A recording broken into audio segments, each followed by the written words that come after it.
승천하셨다. 그런 것을 생각해 보면서 우리가 은혜를 받습니다. 그래서 왜 예수님이 하늘로 승천하셨는가? 그리고 어떻게 승천하셨는가? 이런 것을 생각했는데 오늘은요.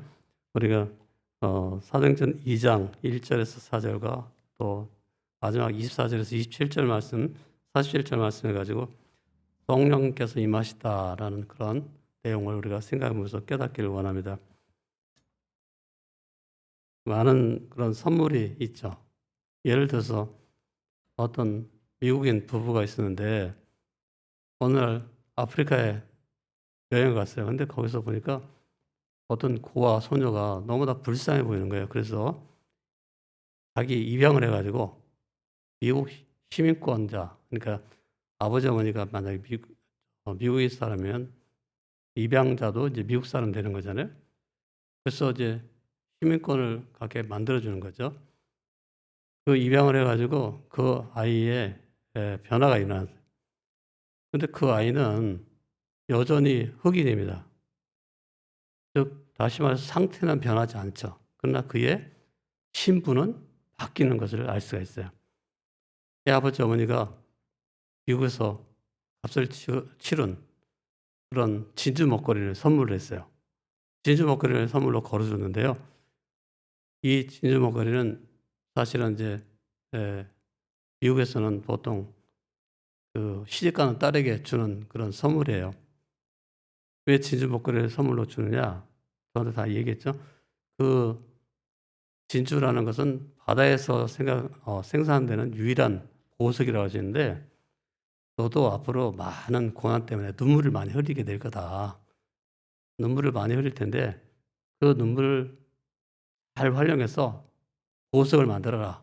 그런 뜻으로 인제 이 엄마들이 시집가는 딸에게 선물해 주는 게 바로 진주 목걸이인데 이제 이 진주 목걸이를 미리 이제 그 입양한 자기 딸에게 준 거예요. 여기서 우리가 제일 큰 선물이 뭘까요? 바로 입양해서 미국 부모님이 생기게 된 것. 그것이 가장 큰 선물이죠. 그다음에 두 번째 선물은 이 아프리카 그 고아 소녀에게 두 번째 선물은 또 진주 목걸이를 또 받은 것이라 그렇게 볼 수가 있죠. 오늘 우리가 이 선물이라는 것은 뭐냐? 누군가 값을 치르고 그것을 주는 것이 바로 선물이라고 할 수가 있어요. 그런데 오늘 성경에 보면은 하나님께서 바로 예수 그리스도라는 값을 치르고 나서 선물을 주시는데 바로 성령 하나님을 보내주시는 거예요. 그래서 그 성령 하나님, 하나님 자신의 또 다른 자아라고 할 수 있는 그런 성령 하나님이 오셔 가지고 이 우리 모든 사람들에게 이제 큰 어떤 변화가 일어나게 만드는 거죠. 그래서 신분의 변화가 일어나고 점점 상태도 바뀌어야죠. 물론 이제 우리 중에는 어떤 사람은 상태가 아주 고상해지고 어떤 사람은 상태가 여전히 어 옛날 그대로고 뭐 이렇게 좀 수준이 있을 수 있지만은 어쨌든 신분의 변화는 다 일어났어요. 근데 상태의 변화는 지금 일어나고 있는 중이에요. 지금도 공사 중이다. 그렇게 볼 수가 있어요. 우리가 정말 축하해야 될 일은 바로 하나님이 나의 아버지가 됐다. 그것이 그 사실이죠. 그러니까 나의 신분의 변화가 일어나서 내가 하나님의 자녀가 되었다라는 사실이 얼마나 우리가 축하해야 될 일인지 몰라요.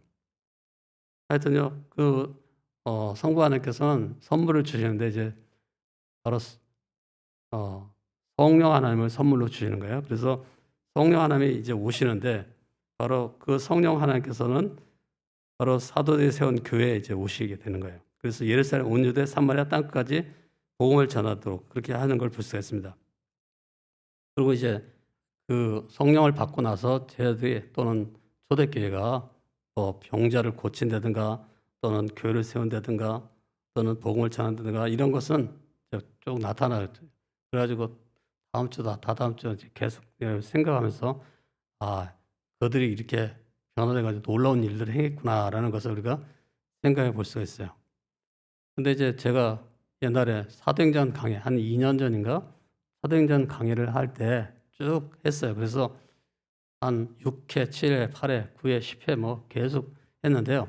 오늘 말씀은 6 회부터 아마 10 회까지 했던 말씀과 아주 중첩되는데 혹시 여러분이 그것을 또 들어볼 수 있을 거예요. 그러니까 교회당 홈페이지에 들어가 가지고 옛날에 사도행전 강의를 어떻게 했는가, 거의 한 2년 전에 한 거니까 그때는 제가 좀 더 상태가 더 안 좋은 때라고 할 수 있어요. 지금 이제 제가 쓰러진 지 한 3년 5개월 됐는데 3년 6개월 되면 이제 제가 좀 더 건강해질 거라, 또 5년 6개월 되면 더 건강해질 거, 계속해서 더 건강해지지 않겠나 이렇게 생각하지만 어쨌든요. 그 사도행전 강해를 여러분이 보면서 잘 이해를 하면서 '아, 옛날에 하신 말씀이 참 다 진리구나. 목사는 거짓말을 잘 안 하는구나.'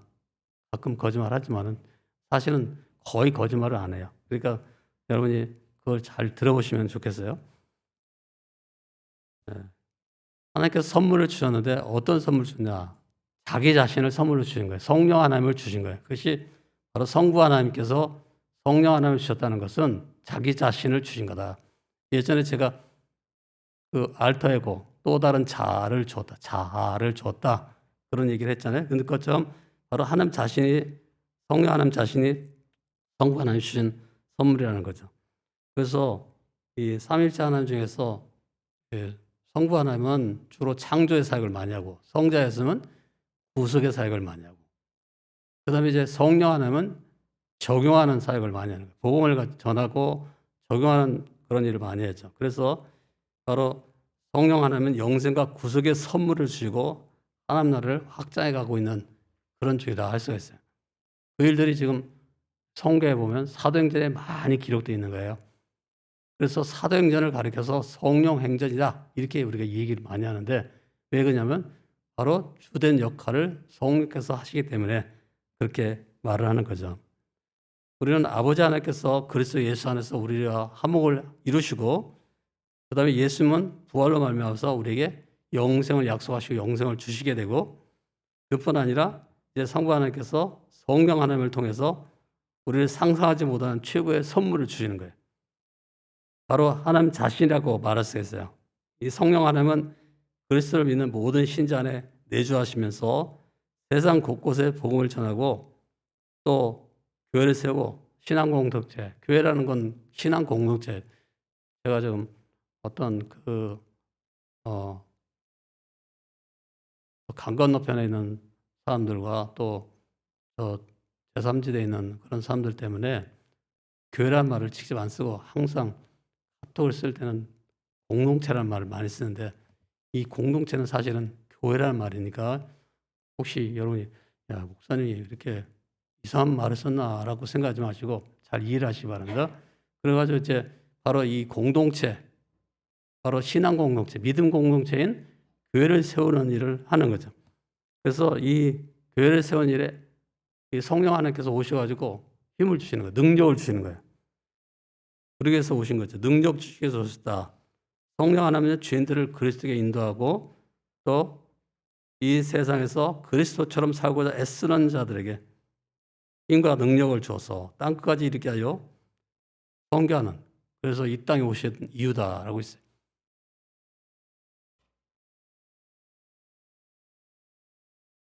그래서 성령 하나님이 오시면은 이제 어떻게 되는가? 변화된다는 거죠. 그래서 왜 믿는 자에게 성령이 임하시는가라고 말할 때 첫째는 바로 제자들이 변화해 사명을 감당하기 원하기 때문에 성령께서 오셔가지고 제자들을 변화시킨다는 거죠. 사람들이 잘 변하는가? 잘 변하지 않아요. 원래 사람은 이상하게 잘 안 변해요. 그래서 제 선배 어느 목사님이 아주 통탄을 해서 했다고 그랬어요. 당신이 말이야 40년 동안 목회를 했는데 이 40년 동안 제자 훈련을 해서 양육을 받은 권사들이 자리 하나 양보못 해가지고, 승합차 자리 하나 양보못 해가지고 서로 다투고 말이야. 이게 내 자리에 앉았냐고 막 하고 싸우는 걸 보고서 정말 후회가 된다. 그리고 통탄했다고 그래요. 네? 여러분, 제발 좋은 자리를 좀 다른 분들에게 양보하실 수 있는 우리 성도님들이 다 되시길 바랍니다.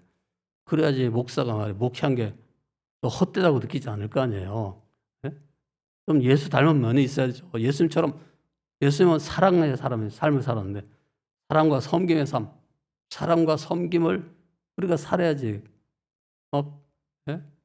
그렇게 않고 자기 중심적인 삶을 산다면 여전히 유치원이다.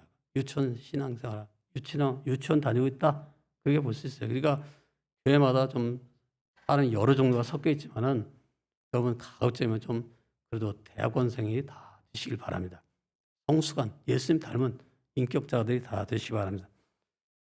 근데 성령이 오실 때만 사람은 잘 변하지 않지만은 성령이 오시면 확 변해요. 그래가지고 이 성령께서 들어오시면요. 술꾼도 술을 끊게 되고 또 뭐 안 믿던 사람 믿게 되고 막 변화가 일어나는 거예요. 그래서 성령께서 들어오시면 많이 변하는데 옛날에 말이에요. 제물포항이 어땠는가. 여기 한번 옛날 PPT 한번 보여줄까요? 옛날에 예? 옛날에 PPT를 보면 옛날 제물포항은요 이랬어요. 근데 지금 어떻게 바뀌었어요? 엄청나게 많이 바뀌었죠. 여기 그림 보면 뭐 1884년도에 예? 제물포항이 어땠는가. 근데 오늘날의 제물포항은 어떤가. 이런 게 쭉 나와요. 끝났나요? PPT? 근데 왜 이렇게 바뀌었을까요? 이 월미도가 바뀌고 막 제물포가 바뀌고 인천이 왜 바뀌었을까요? 그것은요. 1884년 부활절에 오셨던 언더우드라는 선교사님과 아펜젤러라는 선교사님이 오셔가지고 한국에 복음을 전하기 시작해가지고 개신교회가 생겨. 물론 천주교회는 더 빨리 생겼지만은 개신교회의 출발은 1844년 부활절 날 이 언더우드와 아펜젤러가 도착했기 때문에 와가지고 이제 복음을 전하기 시작하면서 개신교회가 출발했다 그런 거죠.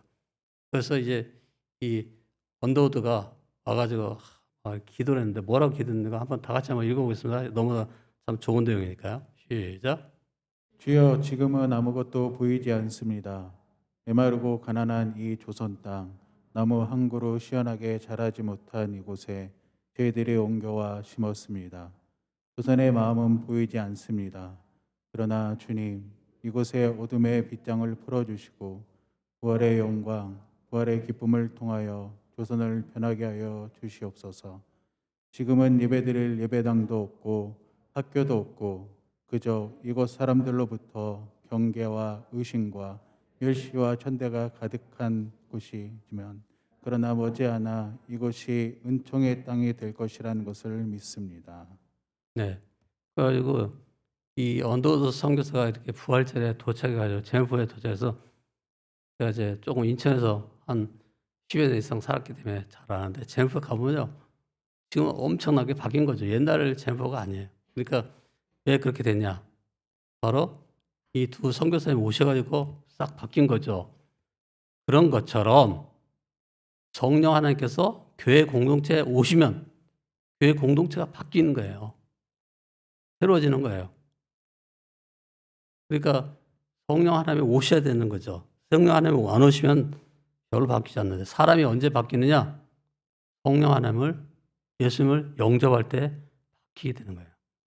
여러분 모두가 예수님을 영접하시길 바랍니다. 그래서 성령으로 오시는 그 예수님의 영을 영접해서 여러분이 변화될 수 있기를 주님의 이름으로 축원합니다.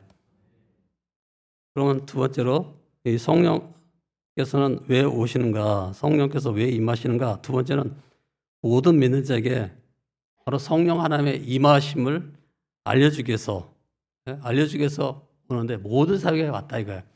구약에서는 소수의 사람에게만 성령이 오죠. 근데 이제 시작에서는 믿는 모든 사람에게 다 성령께서 오셔가지고 내주하세요. 그래서 예수를 주라 고백할 수 있는 사람들은 예수님을 주님이시라 고백하는 사람은 다 성령을 받아가지고 그렇게 말하는 거예요.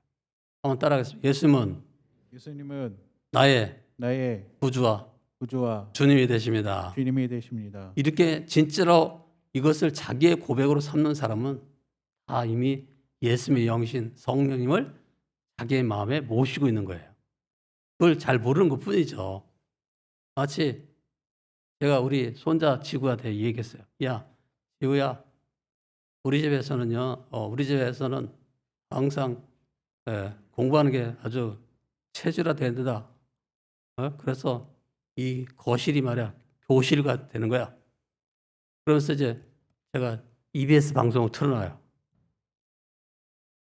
근데 걔가 알아들을까요? 걔는 못 알아요. 하나 못 알아듣지만 걔가 예? 손자인 것은 바뀌지 않는 것이죠. 알든 모르든 걔는 나의 손자예요. 여러분이 알든 모르든 예수님이 나의 구주다, 나의 주님이다, 성령이 내 안에 계시다, 안 계시다, 알든 모르든 여러분 안에는 다 성령 하나님께서 내주에 계시는 거예요. 믿으십니까? 네. 얼마나 감사한 일이에요. 내가 알든지 모르든지 내가 인식하든지 인식 못하든지 간에 태양이 떠 있는 것처럼 구름 꼈다고 태양이 안 보인다고 태양이 없다고 막 그렇게 말해도 여전히 태양이 있는 것처럼 내가 예수님이 뭐 계시지 안 계시지 잘 모르겠고 성령님이 계시지 안 계시지 잘 모르겠다 할지라도 예수님 계시고 예수님의 또 다른 자아인 성령 하나님은 여전히 살아 계시는 하나님인 것입니다. 참 이것이 얼마나 감사한지 몰라요. 근데 예수님께서는 이제 십자가에 죽었다가 부활하셨는데 예전에 뭐라고 제자에게 말씀했냐면 내가 가면 다른 보혜사를 보내줄 거다 이렇게 얘기했어요. 우리 한번 다 같이 한번 요한복음 14장 15절로 17절 다 같이 읽어보겠습니다. 너희가 나를 사랑하면 나의 계명을 지키리라. 내가 아버지께 구하겠으니 그가 또 다른 보혜사를 너희에게 주사 영원토록 너희와 함께 있게 하리니 그는 진리의 영이라. 세상은 능히 그를 받지 못하나니 이는 그를 보지도 못하고 알지도 못함이라. 그러나 너희는 그를 아나니 그는 너희와 함께 거하시며 또 너희 속에 계시겠음이라. 아멘. 아멘. 이 말씀은 바로 성자 하나님이신 예수님께서 성부 하나님께 간구하는 얘기인데 어떻게 하겠다는 게 보혜사 성령을 보내주시기를 간구한 다음에 그 보혜사 하나님 바로 성령님 보혜사라는 건 파라클레토스 옆에 곁으로 불러주신 분이다 그런 뜻이에요. 우리 곁에 계시면서 우리의 상담자 위로자가 되시는 그런 성령 하나님이 늘 우리와 영원토록 함께 있다 그것을 얘기하는 거죠. 그래서 성자 하나님께서 서구 하나님께 보혜사 성령 하나님을 보내시기를 구하는 그런 내용이지만 삼위일체를 잘 드러내주고 있어요. 이 말씀을 사람들은 하나님의 세 위격이 각각 독립적으로 존재한다고 오해할 수 있습니다. 그래서 이제 삼신론이라고 하는 독립적으로 삼신이 존재한다라고 생각하지만 그건 잘못이라는 거죠. 그래서 예수는 다음과 같은 말씀을 덧붙이셨습니다. 내가 너희를 고와 같이 버려두지 아니하고 너희에게 오리라. 내가 온다 그렇게 말했어요. 나라. 근데 성령이 오시는데 나라고 했어요. 내가 온다. 왜 그럴까요? 그 오시는 성령 하나님과 나라고 표현되는 예수님 자신이 똑같다 이거예요. 그래서 성부 하나님과 성자 하나님과 성부 하나님이 하나이듯이 성자 하나님과 성령 하나님도 하나 되신다. 따라서 예수는 비록 하나님 아버지부터 떠나시만 보혜사 성령 하나님이 오시기 때문에 예수는 여전히 제자들과 함께 하시는 것입니다. 성경에서 계시된 삼위일체는 아주 신비로운 그래서 다음과 같습니다. 성부 하나님과 성자 하나님과 성령 하나님은 구별되지만은 동시에 하나이십니다. 그러니까 person 위격으로는 구별되지만 트리니티 삼위일체 하나님이란 말이에요. 그러면 이것은 잘 이해는 못해요. 삼위일체입니다. 궁극적으로 우리는 이 개념을 완벽히 이해할 수 있습니다. 이해할 수 없다. 뭘? 삼위일체 성부 하나님이 어떻게 성자 하나님이자 성령 하나님인가 또 다른 영이 나중에 처음 가서 한번 물어봐요. 이게 삼위일체가 어떻게 되는 거지? 잘 그때 가서는 이해하겠지만 지금은 잘 이해를 못해요.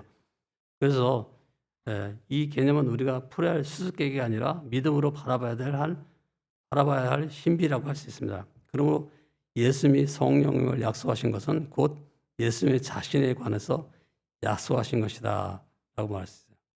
예수님은 세상 끝날까지 너희와 항상 함께 있으리라 그렇게 말씀했는데 예수님 자신이 그러니까 부활체이신 성자 하나님이 우리 곁에 오신다는 게 아니라 그분의 또 다른 자아인 성령 하나님으로 오셔가지고 우리 곁에서 함께 영원토록 있게 하겠다 그런 뜻이죠.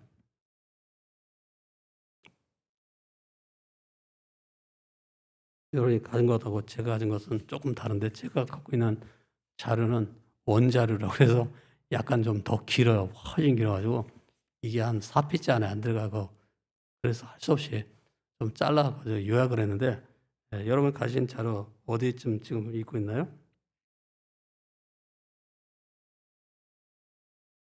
여기 표시를 안 해가지고 제가 잘 헷갈려요. 어디쯤 지금 읽고 있어요?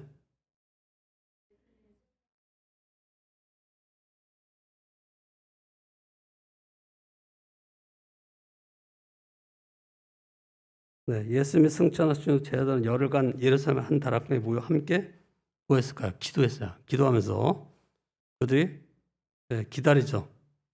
하나님의 약속이 성취되길 기다립니다. 그러자 성령이 아무런 예고도 없이 세상 속에서 세상 속으로 오시는 거예요. 다락방 속으로 오시는 거예요. 제자의 마음속에 쑥 하고 들어오셨어요. 그래서 다락방에 있던 사람들 위에 불의 여처럼 내리시게 되는 겁니다. 신학자인 사이먼 첸이라고 하는 사람은 말하기를 이 순간이 얼마나 중요한지를 말합니다. 우리는 아주 마치 복음 이야기가 예수의 승천으로 끝나는 것처럼 이야기하고 행동하지만은 그게 아니라는 거죠. 만일 그것이 사실이라면 교회는 단지 이야기를 반복하기 위해 존재하는 것입니다. 그러나 첸의 얘기를 한번 읽어볼까요? 제가 여러분 가지고 있나요? 다시 읽어보겠습니다. 시작.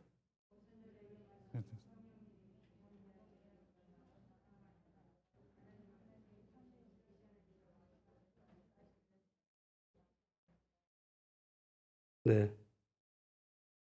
저 집에 계신 분들을 위해서 다시 한번 읽어주세요. 쟤는 뭐라고 말했다고요? 시작.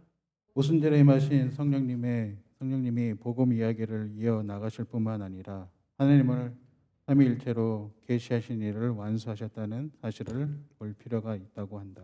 네. 성령의 강림으로 말미암아 예수님이 우리와 함께 항상 함께 하겠다 하신 약속이 그대로 이루어지는 거죠. 언젠가 하나님의 영이 만민에게 부어지려고 한 모든 영을 부어주겠다라고 한 그 요엘 선지자의 약속. 그것이 무슨 뜻인지 알게 됐어요. 그 성취되는 걸 보았으니까. 또한 그리스도인들은 세상에서 맡게 될 역할이 무엇인지 알 수 있게 됐습니다. 크리스찬들은 하나님이 하신 일을 기리기 위해서 존재하는 신실한 무리일 뿐만 아니라 세상에서 선을 행하는 하나님의 대사이자 선교를 위해서 하나님이 쓰시는 그리스도만. 그러니까 교회라는 곳은요, 태생부터 이 선교를 위해서 태생된 거예요. 그래서 어떤 우리 친구는 야, 교회가 선교하다 망하면 그 영광이지 그게 어째 무슨 고난이냐. 그래서 기도를 하더라고. 우리 교회가 선교하다 망하는 교회가 되겠어요. 근데 망하기에는 그냥 더 흥하고 있어요, 지금. 예? 여러분, 혹시라도 말이에요. 여러분이 누가 얘기하면 교회의 본질은 뭡니까? 그러면 복음을 전하는 것입니다. 선교하는 것입니다. 국내에서 전도하는 것입니다. 이렇게 얘기를 하시기 바랍니다. 어쨌든요, 이 선교를 위한 하나님이 쓰시는 것입니다. 하나님이 세상에서 성령으로 말미암아 교회를 통해 일하실 때 하나님 나라는 계속해서 확장해 나갈 것입니다. 그래서 말이죠. 구약에서는 소수의 사람들에게 임했지만 신약에 와서는 믿는 모든 자에게 임하시는 그런 성령님이 있는 것을 이제 보여주는 거예요. 그래가지고 그들이 막 방언을 다 하는 거죠. 각 사람 위에 성령이 불의와 같이 갈라지는 것이 각 사람이 있었다 그러는데 그렇게 될 수 있기를 바랍니다. 제가 어떤 책에 보면 옛날에 얘기했을까 아마 그 인도네시아에서 있었던 일인데 어떤 동네에 가운데쯤에 교회가 있었는데요. 불이 붙었어요. 그래가지고 막 이 사람들이 다 물동에다 물을 가져와서 불을 껐는데 이 불이 안 꺼지는 거예요. 무슨 불이었을까요? 그 불이? 성령의 불이었던 거예요. 그러니까 성령의 불이 교회에 붙어 있는데 동네 사람들이 막 전화해가지고 소방수도 부르고 자기들이 막 열심히 불 꺼도 안 꺼졌네. 우리에게 지금 성령의 불이 붙어 있길 바랍니다. 한국교회 성령의 불이 붙길 바랍니다. 또 세계의 모든 교회들이 다 성령의 불이 붙길 바랍니다. 참 놀라운 일이에요.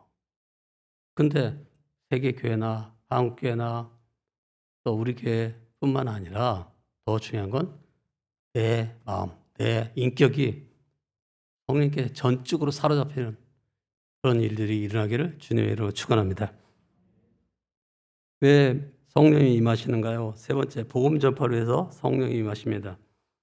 성령 강림은 그 목적이 밝혀지는 것처럼 오랜 시간이 걸리지 않았습니다. 성령이 강림하실 때는 강한 바람 같은 소리 듣고 오순절에 그것을 기념하기 위해서 예루살렘에 왔던 유대인 무리들이 다 모였습니다. 성령님은 제자들에게 다양한 언어로 말할 수 있는 능력을 부여했고 방언의 은사를 다 준 거죠. 이로 인해 모두가 예수님에 관한 좋은 소식을 자기 언어로, 그러니까 자기 살고 있는 동네, 지방 말로 다 듣게 된 거예요. 그래서 성령 충만해진 사도 베드로가 앞장서 가지고 모여든 무리 앞에서 설교하기 시작합니다. 베드로는 도저히 참을 수가 없었습니다. 가슴이 터졌듯이 설교하면서 예수님이 죄와 죽음으로부터 무거운 짐을 이스라엘을 해방시키기 위해서 오신 메시아라는 것을 얘기한 거죠. 그래서 그는 예수님은 죽은 자 가운데서 부활하셔 하나님 아버지의 오른편에 앉으신 주님이자 메시아십니다 라고 말했습니다. 그러나 이것은 그냥 베드로가 말한 것이 아니고 성령 충만한 베드로가 한 말이었다는 것이죠. 성령이 주장하셔서 베드로의 입에서 흘러나오고 한 것이죠. 그런 큰 무리가 모두 복음을 알 수 있도록 예수님의 이야기를 구약의 말씀과 엮어서 들려줬습니다. 그러니까 이제 하나님의 큰 일에 대해서 쫙 얘기하는 거예요. 바로 예수 안에서 이루신 일에 대해서 구원을 이뤘다. 누구든지 예수를 믿으면 이제는 다 의롭다함을 받고 천국에 들어갈 수 있다. 뭐 이런 얘기를 쭉 하고 있으니까 베드로는 아마도 아람어나 뭐 히브리 말로 말을 했겠지만 거기는 다른 사람들이 다 자기 난고 방언, 자기들이 태어난 그런 지방 말로 막 듣는 거예요. 그래가지고 막 우리 가운데 메대 사람 있으면 막 메대 말로 드리고 막 메대 말로 들리고 이래가지고 뭐 여러 방언이 막 들리는 거죠. 좀 놀라운 일. 사람들이 다 들을 수 있는.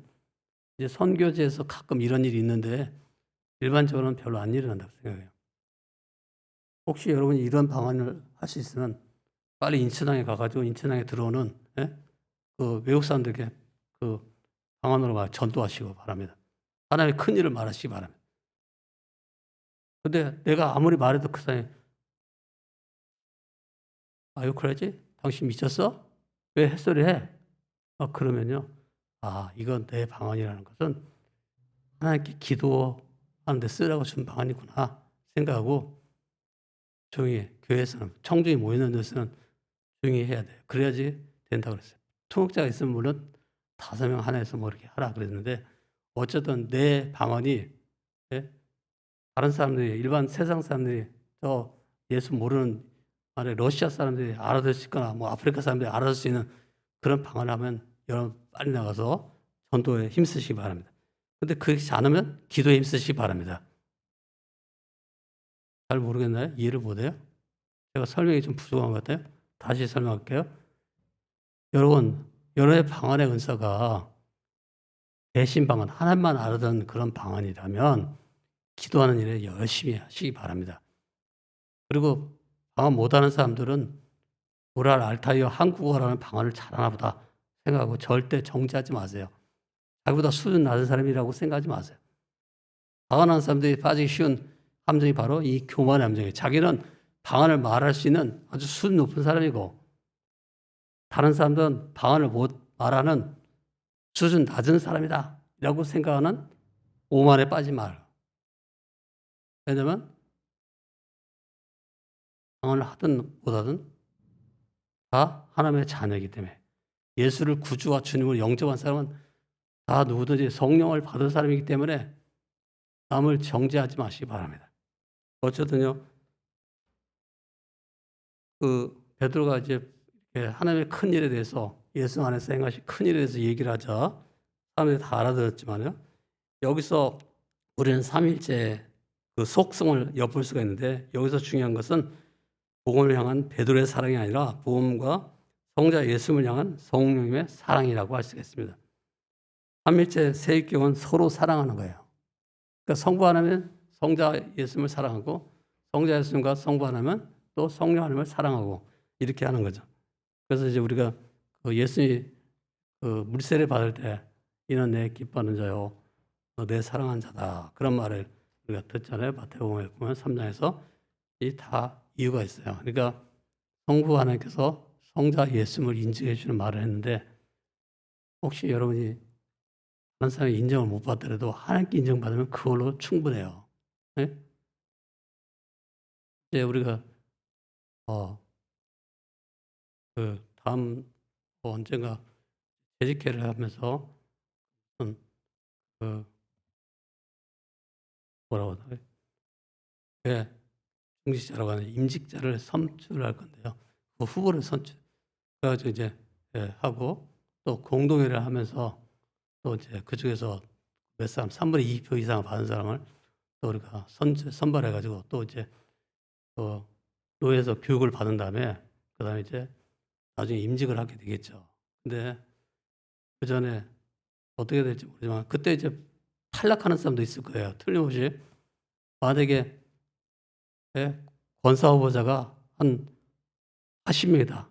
근데 그 중에 한 10명만 되고 나머지 70명이 떨어졌다.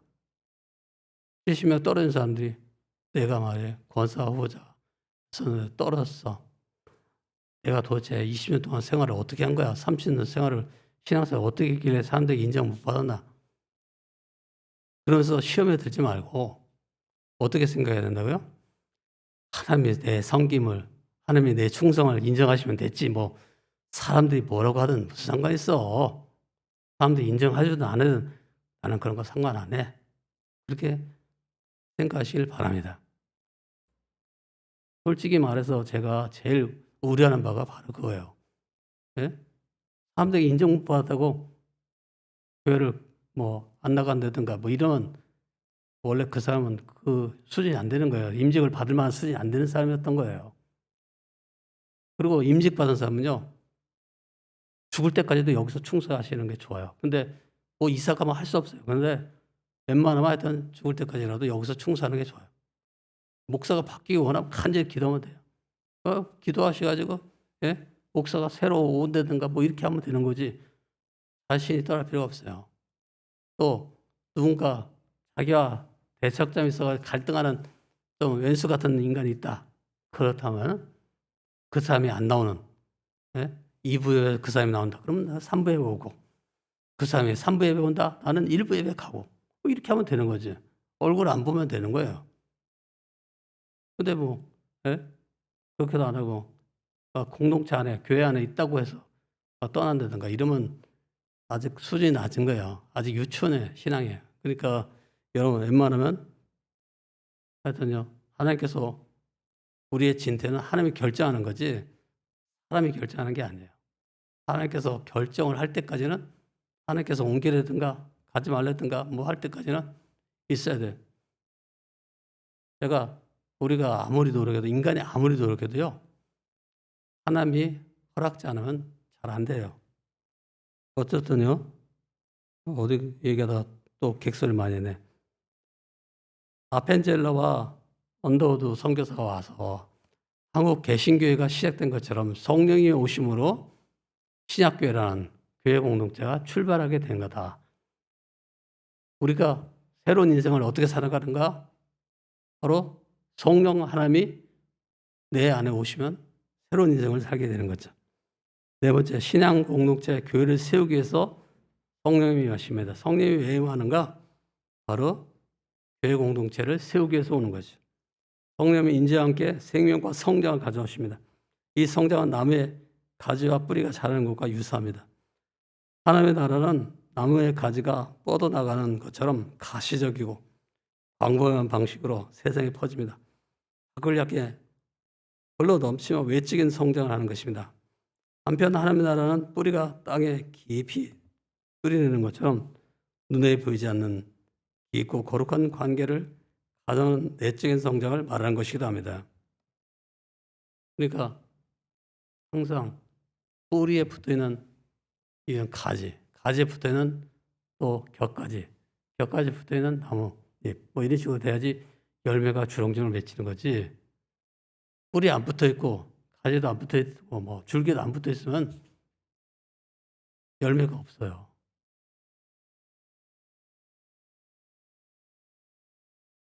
옛날에 어떤 그 과학자가 한 나무에서 여러 가지 열매가 맺히는 그런 나무를 만들었어요. 예를 들어서 예, 특별한 예가 아닌 것 같아요. 여기는 만약에 여기 사과나무가 있다고 칩시다. 근데 여기에 사과나무가 있는데 사과나무 풀에다가 또 다른 비슷한 류의 여러 가지를 접붙인 거예요. 예? 그랬더니 그마다 열매가 열리는데 여기는 살구를 접붙인 데는 살구가 열리고 또 배를 접붙인 데는 배가 열리고 이렇게 다 다른 것이 열리더라는 거죠. 그런데 이런 열매라는 것은 뿌리에 반드시 뿌리에서 그 진액을 끌어올려야지만 열매가 맺히는 거죠. 교회라는 것은요, 성도라는 그런 존재는 바로 성령과 연결돼 있어야지만 되지. 그래서 영양분을 공급받아 가지고 열매를 맺는 거지. 그 성령께 또 떨어져 있는 컨택트라고 하는데 요즘 많이 쓰는 말이죠. 컨택트가 돼 있어야지 열매가 맺히는 거지. 언택트 되면 열매가 안 맺히는 거예요. 그러니까 여러분 모두가 다 이 위기 상황에서 코로나 위기라고 하잖아요. 이런 상황에서 항상 성령과 연결돼 있는 컨택트 돼 있는 그런 사람들이 다 되시길 바랍니다. 그래서 성장을 막 이루시고 열매를 많이 맺어요. 사도행전 2장에 보면 내적인 성장의 모습을 알 수 있는데요. 그래서 병자를 고치거나 귀신을 내쫓는거나 이런 많은 표적과 기사가 일어나 감지하기 힘든 기적도 많이 일어납니다. 신자들은 서로 나눠주고 그들 중에 궁핍한 사람에게 나눠주기 위해서 재산과 소유를 받았으며 장기적으로 모여서 함께 식사를 했습니다. 이처럼 동성하고 헌신된 공동체 생활은 기적으로 봐야 됩니다. 그러니까 참 초대교회는 물질 중심의 가치관을 안 가지고 있어요. 우리 자본주의에 살고 있는 우리들은 어때요? 물질 중심의 가치관을 갖고 있어요. 그래가지고 세상에 많아야 돼요. 더 행복하게 산다고 생각하는데 아니에요. 주님과 동행하는 사람이 행복하게 사는 거지 세상에 많은 사람이 행복하게 사는 게 아니에요. 비좁은 공간을 공유하도록 강요당하면 이와 정반대의 결과가 발생하기 있습니다. 가까울수록 갈등이 발생하고 갈등으로 인해 선거가 분명해집니다. 그래서 좋은 울타리가 좋은 이웃을 만든다는 그런 속담이 있습니다. 이것은 내 것은 내 것이고 내 것은 내 것이야. 이 자본주의 논리가 통한단 말이에요.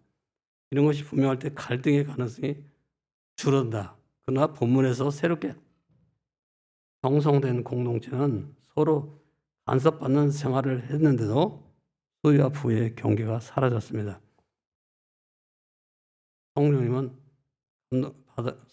성령님의 감동을 받은 신자 각자들은 관심사가 자기 자신에게서 옮겨져 신앙 공동체의 유익을 나누면서 모든 소유를 나누기 시작했던 것입니다. 그래서 그들은 공고와 삶을 함께 나눴습니다. 사도행전 2장에 펼쳐지는 광경은 하나님의 영이라는 선물이 가져온 결과입니다. 조종되거나 조작되거나 만들 수 없습니다. 복음으로 믿음을 갖게 된 열린 마음들이 성부 하나님과 성자 하나님께서 이 선물 즉 성령을 받고 충만해집니다.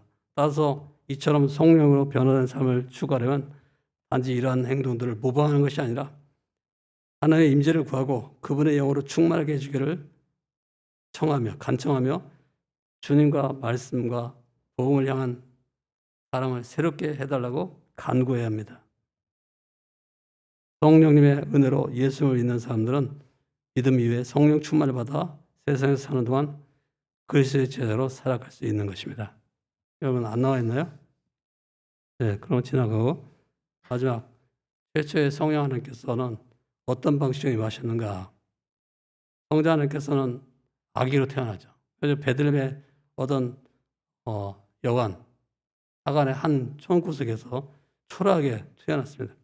그런데 성령 하나님은 어땠을까요? 그렇게 초라하게 온 게 아니라 불같이 바람같이 임하시는 모든 각 사람 위에 그래서 급하고 강한 바람 소리 같이 임했습니다. 그렇다고 바람 안 했습니다. 어떤 사람은 이런 바람 흉내를 내죠. 그래가지고 막 여기 막 불어요. 그렇죠. 그래가지고 막 이 스피커를 통해서 증폭기를 통해서 앰프를 통해서 막 콧소리가 막 아주 나가지고 사람들이 진짜 성령이 오셨나 보다 이렇게 생각하지만 그건 착각이죠. 급하고 강한 바람 소리를 임하셨지만 바람 같은 소리를 임한 거예요. 이는 사람의 귀로 들을 수 있게 임하신 것입니다. 바람은 성령의 상징이며 이것은 힘을 의지합니다.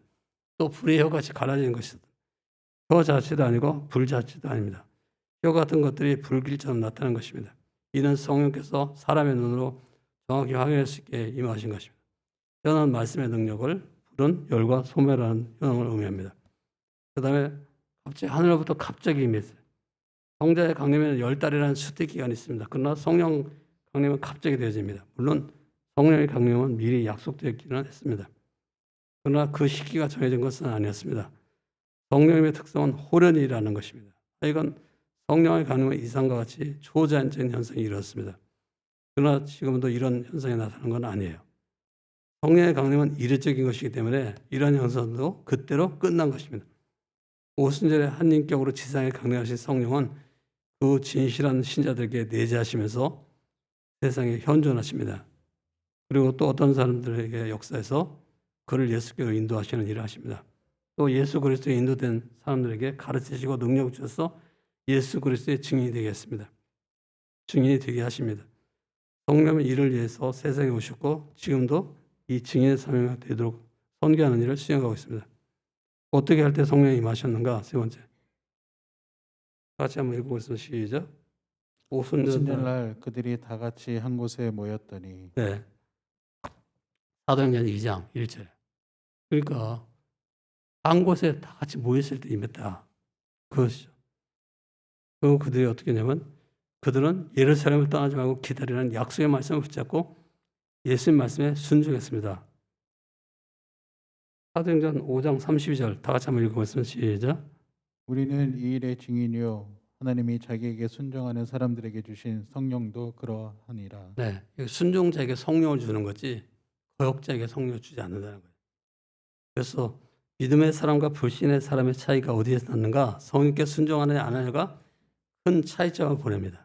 그래서 신앙생활 합니까? 종교생활 합니까?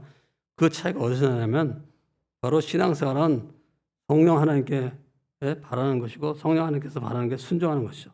종교생활은 자기가 원하는 것을 얻기 위해서 하나님을 조정하는 것입니다. 그래서 나 중심에서 하나님 중심으로 주어가 달라지는 것이 참 신앙생활이라 할 수가 있어요. 그 다음에 세 번째, 오순절 날이 될 때까지 기도에 힘쓰는 것이었습니다. 그래서 그들이 예수님이 승천한 다음에 열 동안 기도에 간절히 힘쓰자 어떤 일이 나요? 그들이 막 성령이 충만해져서 방언하고 막 그렇게 됐죠. 또한 그래서 어떻게 하겠다는가? 여러분 기도할 때는 은혜 받을 기회가 왔다 생각하고 꼭 참석하시고요. 거기에 참석 못하면 집에서라도 꼭 기도할 수 있는 시간을 가지고 또 기도하기 싫어지면 더 기도해야 된다고 그랬죠. 왜냐하면 내가 지금 위험한 상태에 있기 때문에 기도를 더 많이 해야 돼. 기도하는 것이 싫어질 때는 더 많이 기도해야 돼.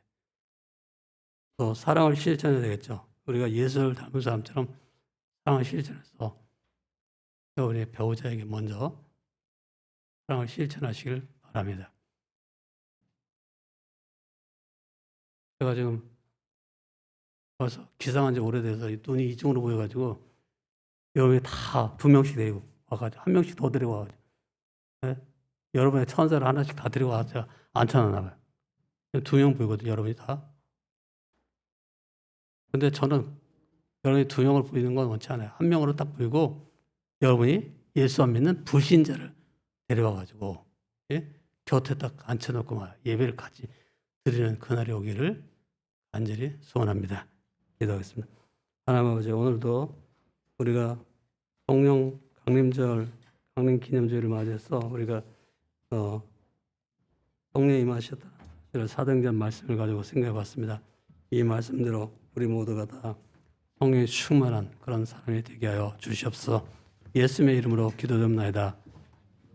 지금 우리 주 예수 그리스도의 은혜와 하나님 아버지 영원 무궁하신 사랑과 성령의 교통하심과 인도하심과 충만하신 역사가 오늘도 주님 앞에 삼부 예배 참석해서 예배드리는 모든 성도들과 또 우리 교우들과 또 집에 있는 우리 환우들 위해 또 선교사들과 그들의 동역자들과 열방의 백성들 위해 지금부터 영원까지 함께 해주기를 간절히 축원합나이다.